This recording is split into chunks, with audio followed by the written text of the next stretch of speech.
Ronaldo has put everything in it. The time which we have spent with him is always remain in our good memory.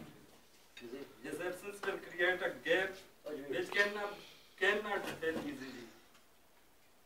His ideas always guide us and will help us in the future. Mr. Ronaldo, we all will pray for you, for your good future and for your prosperity.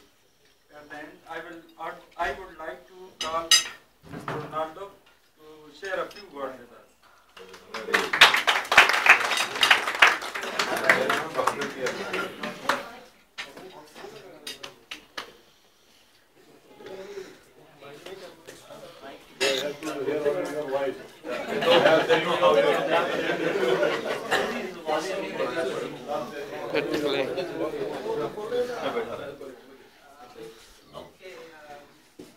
Good evening again to all of you.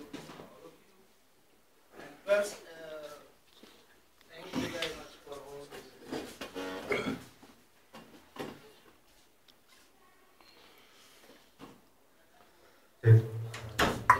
Thank you for this good dinner, for all this arrangement.